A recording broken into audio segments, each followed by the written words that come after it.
Bismillahirrahmanirrahim.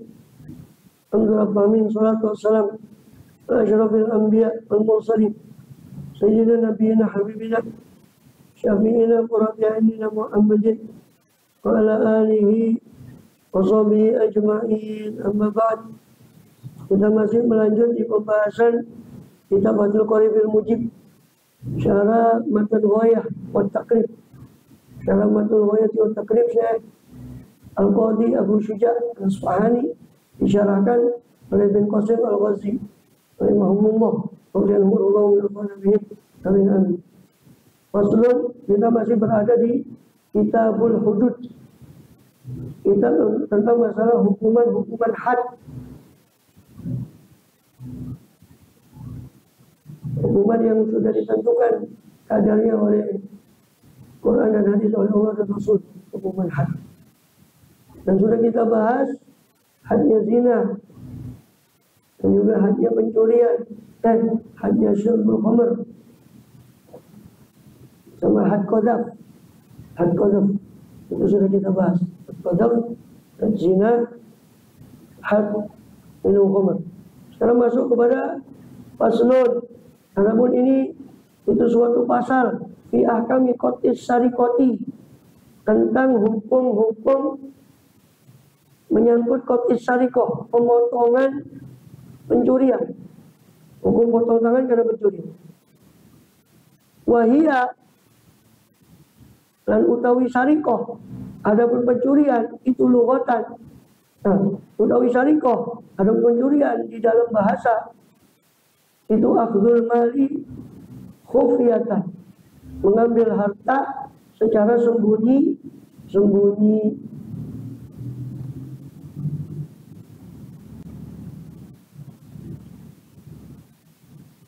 Ya.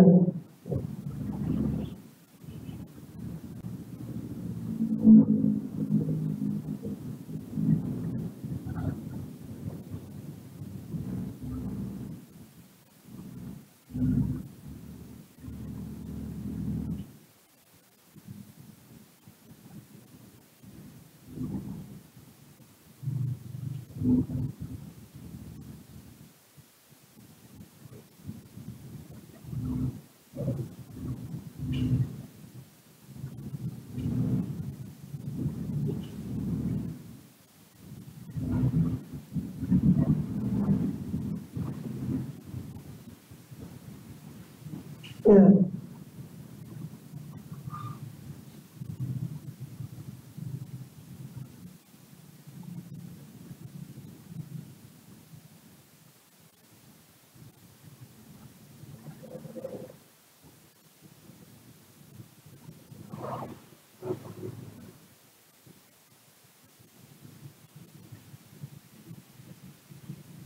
Kemudian, jadi secara bahasa, sariqah itu secara bahasa, mencuri itu secara bahasa artinya mengambil harta sembunyi-sembunyi, khufiyah, secara diam-diam. Wa syara'an, secara syariat mencuri itu akhduhu khufiyatan zulman min hirzi mithlihi, mengambilnya secara khufiyah, mengambil harta secara sembunyi-sembunyi, zulman, dalam keadaan zalim,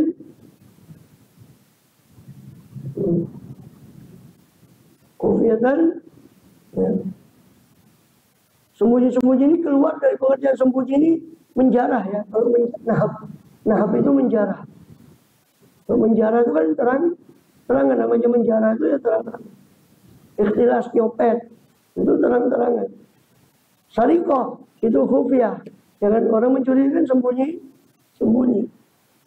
Walaupun sejenis, copet sama menjarah itu kan ya sejenis. Cuma beda definisi dengan sariqah. Ya.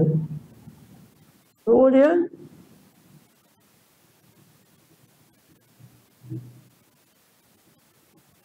maka di situ tidak ada potong tangan bagi orang yang menjarah dan mencopet tadi. Kemudian sebab kalau mengambil harta terang-terangan itu bisa dicegah oleh yang berwajib. Namanya terang-terangan kan berarti banyak saksinya. Kalau yang sembunyi-sembunyi ini yang lebih sulit, maka dia dijatuhi hukuman potong tangan. Secara zulman, mengambilnya secara zalim. Beda kalau dia mengambil harta itu dia sangka itu milik dia, maka itu bukan zulman, maka tidak kena potong tangan karena tidak secara zulman. Kalau orang pailit, orang bangkrut, terus orang yang pernah menghutangi mendapati hartanya itu, hartanya yang dulu dia pernah pinjamkan kepada dia, maka itu kata Rasulullah, si pemilik harta lebih berat kepada hartanya ketika orang yang dihutangi itu bangkrut. Maka ketika dia mengambil hartanya kembali, itu nggak dikatakan pencurian, karena tidak zulman, tidak secara zalim. Jadi pencurian itu maksudnya mengambil dengan khufiyah, sembunyi-sembunyi, zulman secara zalim.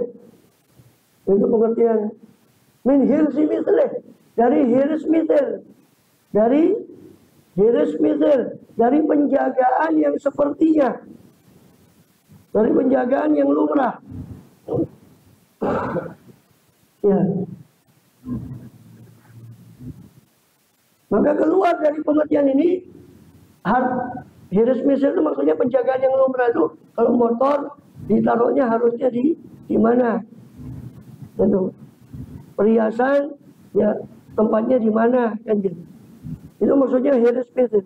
Nanti akan dibahas tentang hirs mithilnya, akan dibahas lebih lanjut. Ini baru definisi pencurian saja. Itu definisi pencurian secara syariat adalah apa? Mengambil akhdhuhu ay akhdhul mal, mengambil harta secara sembunyi-sembunyi, secara zalim dari hirs mithil, dari tempat penjagaan, tempat penyimpanan yang seharusnya. Itu pengertian pencurian. Salah satu dari definisi tidak terpenuhi, maka dia bukan disebut pencurian. Kalau bukan disebut sariko pencurian, maka dia tidak berhak untuk dipotong tangan, walaupun nanti ada syarat tambahan setelah ini. Untuk tahu yadu sariki, dan dipotong apa tangannya si pencuri, misalnya tadi syarat itu. Dalil pemotongan ini ya disebut di Al-Quran ya, wasariku tu faqta'u aydiyahuma jazaan makasaba nakala min Allah, surat Al-Maidah ayat 38. Dan juga banyak hadis tentang bagaimana Rasulullah melaksanakan hukum potong tangan di Bukhari dan di lainnya. Itu dalil syar'inya tentang hukum potong tangan ini. Kemudian syaratnya orang dipotong tangan, tuqau yadu sarik, dan dipotong tangannya pencuri dengan 3 syarat.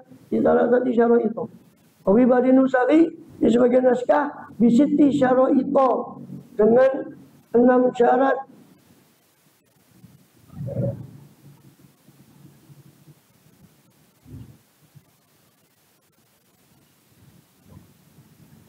Kemudian apa tadi? Ayakuna balighan. Ayakuna sariku balighan. Ada apa? 6 perkara itu adalah rupanya siti, rupanya 6 itu ayakuna. Hendaknya ada siapa syarik itu baligh. Si pencuri itu baligh. Kalau di bawah umur belum baligh, maka tidak dipotong tangan. Akilan, si pencurinya berakal sehat.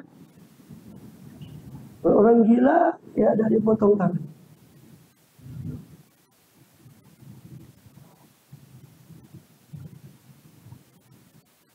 Kecuali mabuk, yang sengaja mabuk, itu tetap walaupun akal sehatnya kurang, tetap dipotong tangan untuk memperberat kesengajaan mabuknya tadi. Kalau dia sengaja mabuk. Sakron muta'adian, itu tetap dipotong tangan. Mukhtaron, tidak dipaksa, tidak terpaksa.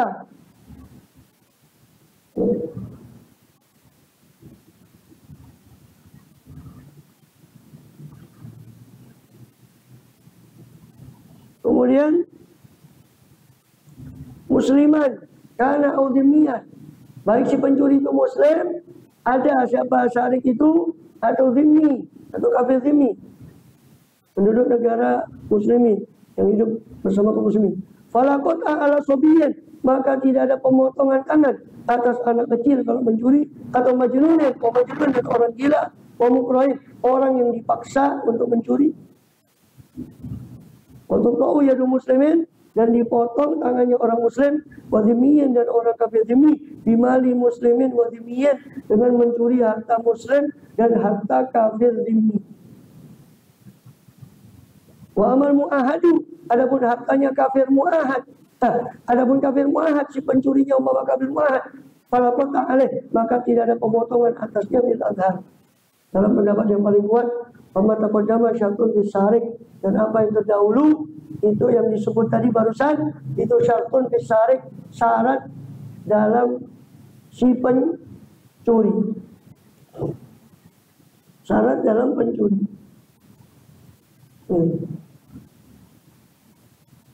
Jadi syarat pencurinya tadi itu ya, syarat pencurinya itu dia harus balik, berakal sehat, tidak dipaksa, tidak dipaksa, muslim atau zimmi. Ini syaratnya si pencuri.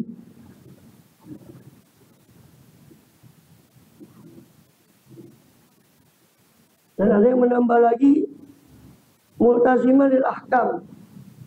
Pencuri itu melazimi hukum syariat. Ini muslim sama zimmi tadi. Dan ngerti kalau itu haram. Ngerti kalau itu haram dan tidak diizini, tidak mendapat izin dari si pemilik harta.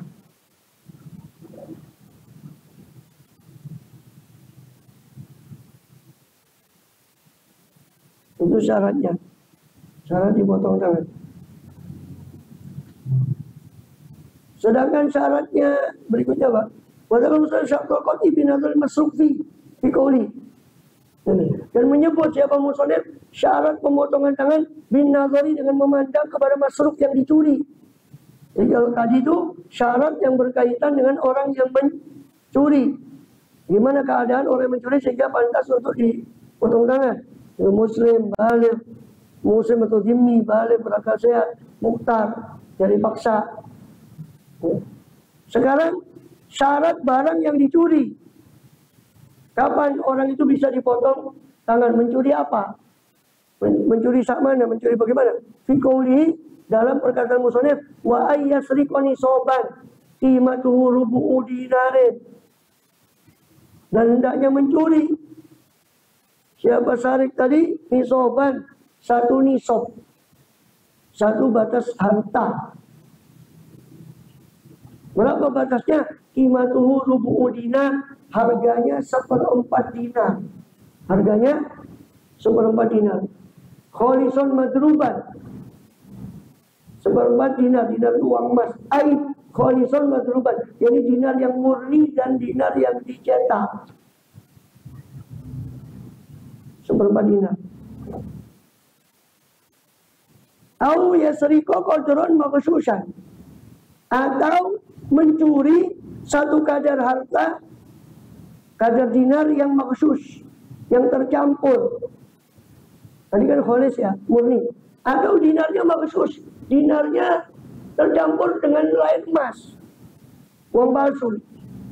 Jadi konteks uang palsu zaman dulu itu emasnya tidak murni. Kalau konteks sekarang kan uang palsu bukan dicetak resmi oleh yang seharusnya nyatakan gitu. Kalau dulu konteks uang palsunya karena berbentuk dinar dirham, maka konteks uang palsunya bukan palsu 100% sebetulnya. Dinar itu harusnya satu dinar itu 4,25 gram emas, emas murni. Murni zaman itu 22 karat, bukan 24 karat zaman itu. Karena pemurnian emas teknologinya tidak seperti sekarang. Makanya maksud emas murni zaman itu 22 karat. Nah, jadi konteks saya perlu jelaskan ini supaya tidak saya salah paham. So kalau dibilang maksud itu uang palsu, enggak dikira uang palsu kayak zaman sekarang di printer, di print. Enggak. Uang palsu, konteks uang palsu zaman dulu, dinar, dirham itu kecampur. Dirham yang harusnya perak murni kecampur dengan selain perak. Dinar yang harusnya emas murni dicampur sama yang lain emas. Itu konteks uang palsu di zaman itu. Beda sama uang palsu sekarang. Palsu sekarang nggak payu belas. Uang palsu dulu masih ada payu nih, masih bisa dipisahkan, itu masih ada harganya.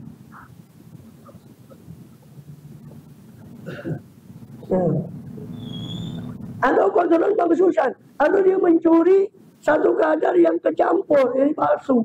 Ya belum wali suhu yang mencapai kemurnian maksus tadi, rubu dinar, 1/4 dinar.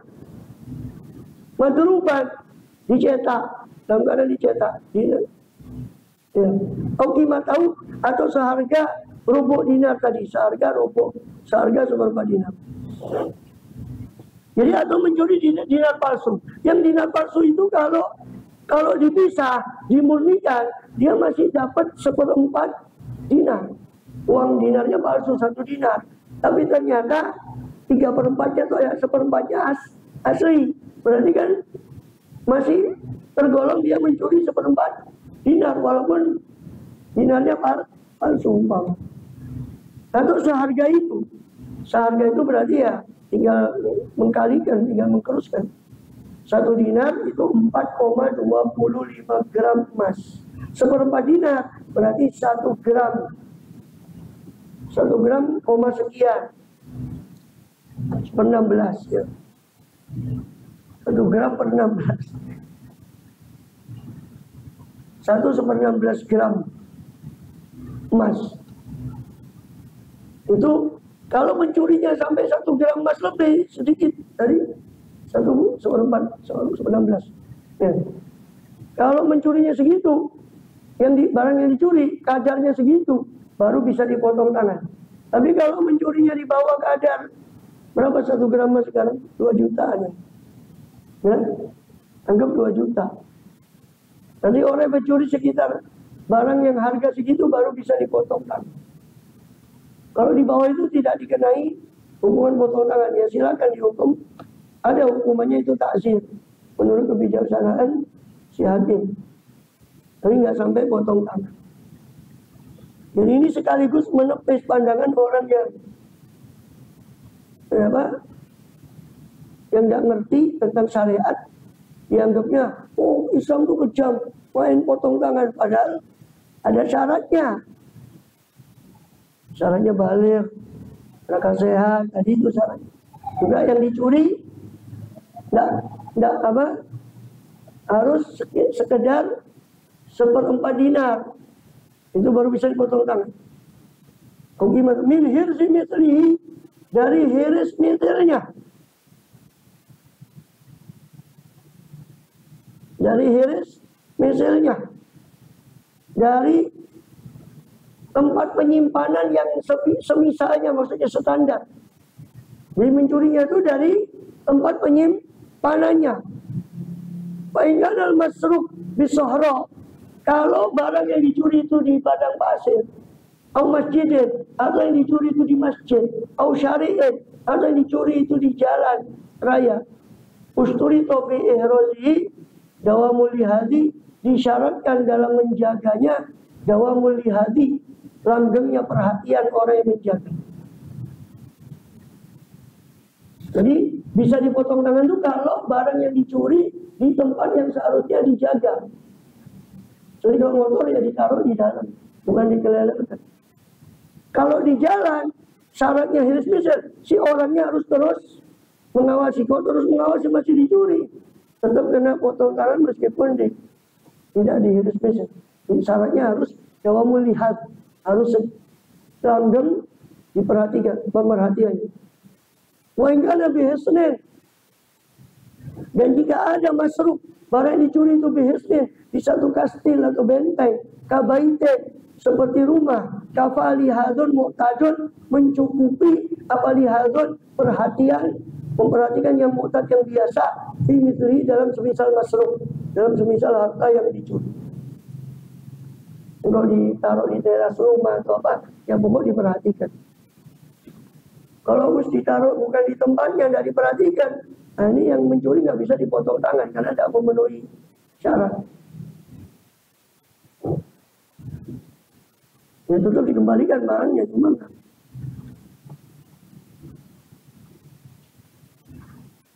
Terus wasaupun wa mataun wa ta'u syaksun bikurbe, dan saupun pakaian, mataun benda, wa ta'u syaksun, yang meletakkannya siapa syaksun, seseorang, bikurbi, dengan di dekatnya syaksun, di sohroa, di padang luas, padang pasir, bakaran umpama illa hadho binadoreh, jika memperhatikan siapa syaksun akan baju pakaian tadi, itu maksudnya binadori, dengan pandangannya syaksun lahu kepada baju tadi, waktan fawaktan, satu waktu lalu satu waktu yang lain, walau yang menggunakan diamu torikin, dan tidak ada gunakan di sana di tempatnya dia tadi, di sorok tadi, istihamu torikin, ramainya orang yang lewat, bahwa muhrozun, maka barang itu termasuk muhroz, termasuk barang yang dihiris, termasuk barang yang dijaga.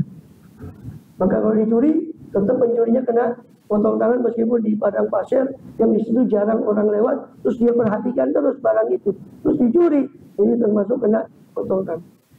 Wa illa fala, jika tidak seperti itu, maka tidak ada hukuman potong tangan. Wa syartul mula adoti udratu alaman isyarik, syaratnya memperhatikan benda tadi, udratu, kemampuannya si syakhs untuk mencegah si pencuri. Amin syurutil masruq, dan termasuk syaratnya benda yang dicuri, maka kalau musannif, adapun apa perkara yang menyebutnya siapa musannif, dikoli dalam perkataannya musannif, la milka lahu fihi wala syubhata fi malil masruqi minhu. La milka lahu fihi, tidak ada kepemilikan bagi si pencuri pada masruq, lahu kadwe sarik fi ing masruq. Tidak ada kepemilikan bagi si pencuri terhadap harta yang dicuri, wala syubhata, dan tidak ada syubhat, tidak ada serupa kepemilikan. Fi malil masruqi minhu, dalam harta yang dicuri darinya.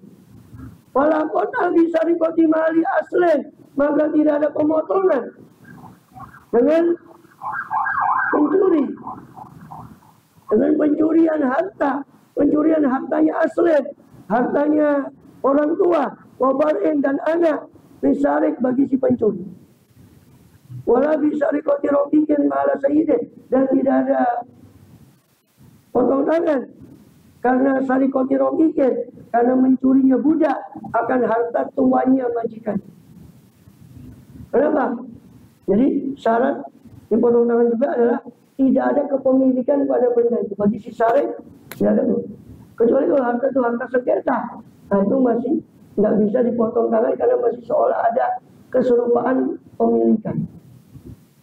Tapi ya salah juga, bukan benar. Tapi ini cuma bahas masalah dipotong atau tidak dipotong, itu aja masalah. Yang ngambil kalau bukan haknya ya nggak boleh juga. Masih sengketa pun ya harus diselesaikan persengketaannya, bukan dengan mencuri. Juga tadi hartanya aslen, hartanya ayah atau ke atas, dicuri sama anak atau cucunya, nggak bisa dipotong tangan. Atau hartanya, atau bapak mengambil harta anaknya, nggak bisa dipotong tangan. Atau rokik, budak mengambil harta sayyideh, majikannya, maka nggak bisa dipotong tangan karena ada syubhat kepemilikan. Waktu kau minat sariki, dan dipotong dari pencuri itu, ya duhul yumna, tangannya si pencuri yang kanan. Tangan yang kanan, yang dipotong itu tangan kanannya. Dari mana? Min mafsililku, dari persendian pergelangan. Dari persendian pergelangan tangan. Ba'da khul'iha minhu, setelah melepas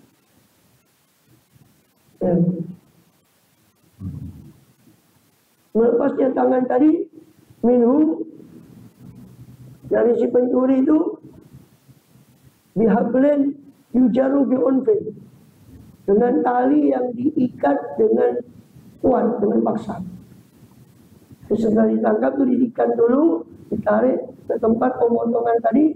Setelah sampai di tempat pemotongan baru dilepas tali itu tadi baru. Jadi setelah melepas, tangannya minum dari si pencuri. Diambil.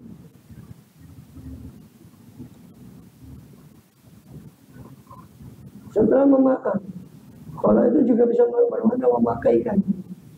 Setelah memakaikan tangan, setelah memakaikan daripada pencuri tadi dengan tali, memakaikan pencuri tadi dengan tali yang diikat dengan kuat.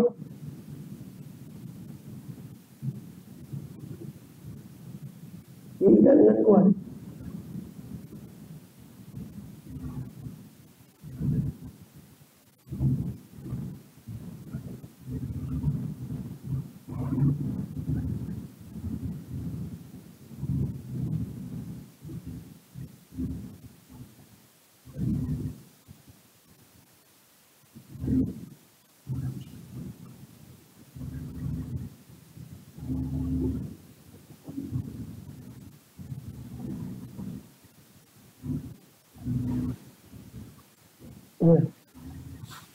Fa'in sari kosanian, jadi dengan tali yang diikat, yujaru yang ditarik dengan kuat, tali di tangannya supaya gampang untuk memotongnya, maka dikasih tali. Untuk ta'ul yumna bisari kotil ula, hanya saja dipotong tangan kanan itu di pencurian yang pertama. Fa'in sari kosanian, kalau dia mencuri untuk kedua kali, ba'da kotil yumna, setelah dipotong tangan kanannya, kutiat rijlul yusra, dipotong kaki kirinya. Mencuri pertama, dipotong tangan kanan. Kok masih nekat nyuri lagi? Kaki kirinya dipotong, silang. Tangan kanan, kaki kiri. Dihadidatin dengan besi atau pisau besi dan sebagainya, maldiatin yang tajam. Dafatan wahidatan, bisa sekali potong. Ba'da kholiha di masilil qadam, setelah memakaikan tali tadi dari masilil qadam, dari persendian kaki, telapak kaki. Fa'in saroba salisan, kalau mencuri lagi ketiga kali, wis dingklang ya sih dibalik. La ilaha illallah, na'udzubillah.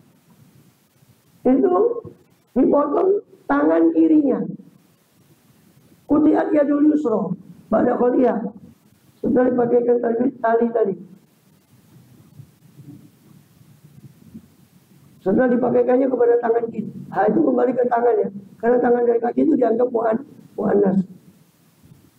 Fa'in saroba robi'an kutiat rijul yumna, jika mencuri yang keempat kali, maka dipotong kakinya yang kanan. Ba'da kholiha, setelah memakaikan kakinya kanan dengan tali, wa yugmasu mahalul qati bisaitin, dan ditenggelamkan, yugmas, dicelupkan mahalul qati, tempat bekas potongan tadi, bisaitin au duhnin mughla, dengan minyak yang mendidih. Maksudnya supaya darahnya berhenti. Supaya darahnya berhenti.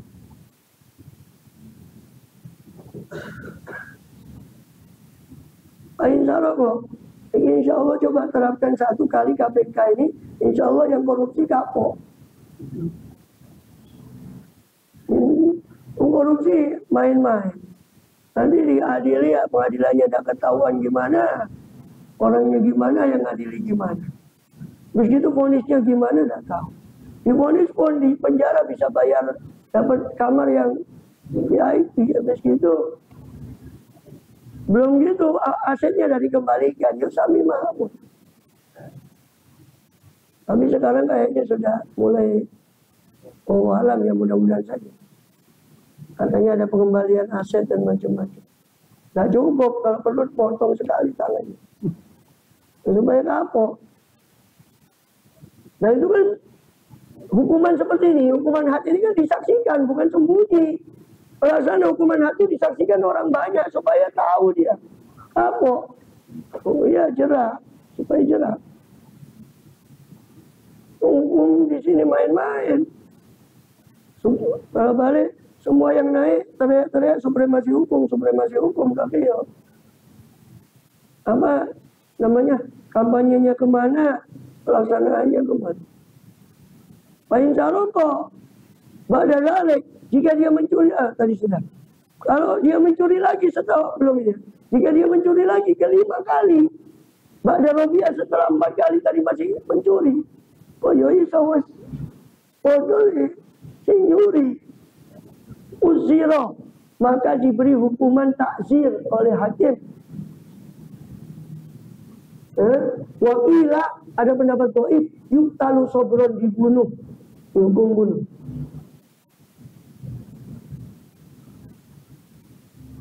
Ya, Imam Bajuri menjelaskan maksudnya dibunuh secara sobron itu secara sabar, maksudnya sukarela, yaitu ditahan dan dilempari sampai mati.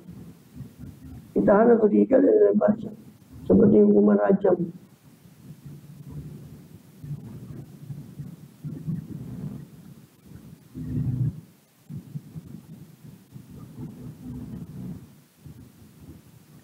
Kemudian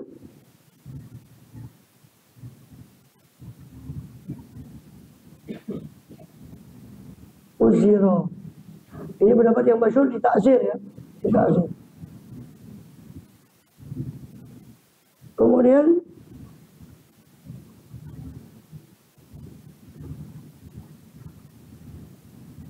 dan takzir ini mazhab kodimnya, kaul kodimnya Imam Syafi'i. Takzir apa namanya, kotel ya, kotel, pembunuhan, dihukum bunuh itu mazhab kodimnya kaul kodimnya Imam Syafi'i. Kaul jadinya tadi itu ya di takzir.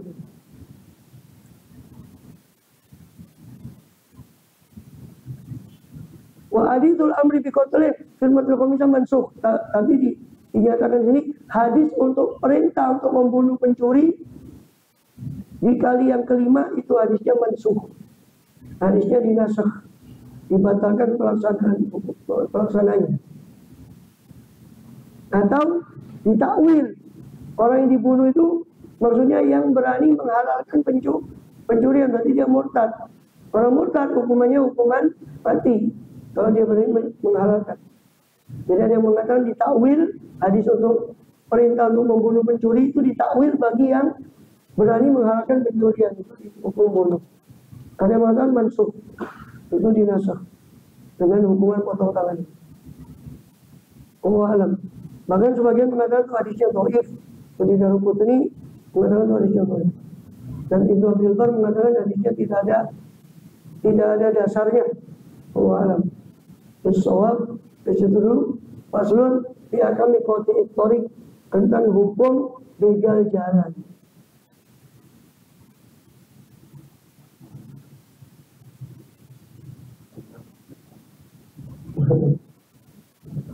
Begal jalan.